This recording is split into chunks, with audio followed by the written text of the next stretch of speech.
In 1962, the Supreme Court ruled prayer unconstitutional in public schools classrooms. Since this ruling, we have seen a decline in test scores, a rise in teen pregnancy, violent crimes, and more violent disrespect for parents. However, today we're asking the public if prayer should be brought back into public schools, knowing these statistics mentioned. Ms. Shannon, a teacher at Palmetto High School, will share her opinion whether prayer will make a difference in today's school. I think prayer should be back in schools. I remember when I was in school, we prayed every day. We prayed before we went to lunch, and it was an experience that just set the tone for the rest of the day. We even had silent meditation in the morning, which set the tone for the day.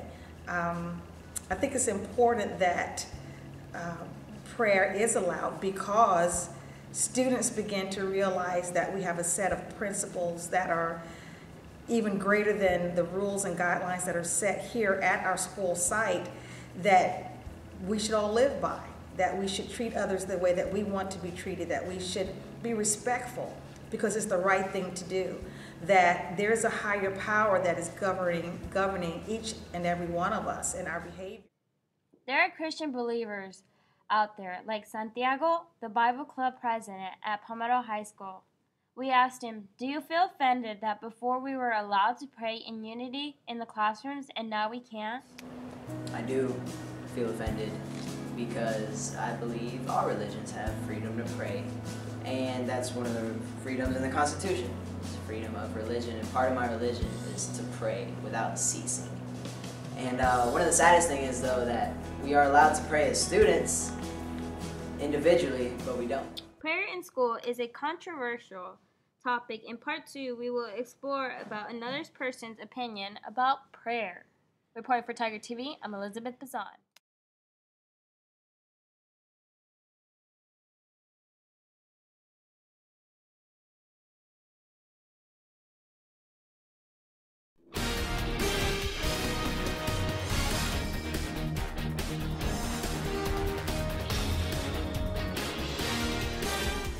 Hi, I'm Elizabeth Bazan reporting for Tiger TV. This is part 2 of our first news story about prayer in school.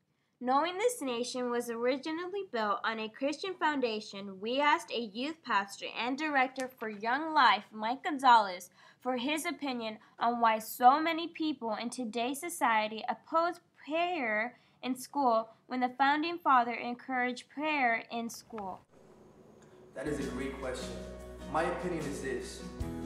Growing up, I heard my great-grandparents, my grandparents, and my father and mother always talking about how great life was, how innocent life was. But through the years, it just continued to getting worse and worse and worse. And the reason why is because of the lack of people being connected with God, the lack of people praying, the lack of people growing spiritually. Can prayer bring an amazing positive effect to our schools? Yes, it can. Because prayer is designed to deliver it. Prayer is designed to equip. Prayer is designed to empower. Prayer is designed to bring clarity. Prayer is the solution that we need inside of our schools, inside of our nation. Our nation was strong. Our nation was united. But is it still united? When you think about it, are we still solidly united? I'm not sure. A great Russian leader once said that there is no purpose, there is no reason why he should ever think of attacking us in the mindset of war, of attacking the United States. And the reason why is because he said that we are ourselves being conquered. We are conquering ourselves. We ourselves are just becoming just devoured. We ourselves are deteriorating because of decisions that we are making in sin, the sinful decisions that we are making. Prayer can crush that. Prayer can release you away from that. Prayer is a solution. Imagine a school body. Imagine students uniting in prayer. Imagine the power that will happen in your schools. There will be no need of all these things that are happening right now because God is now in control. Can we stop being in control and making these wrong decisions? And can we allow God to bring victory and success into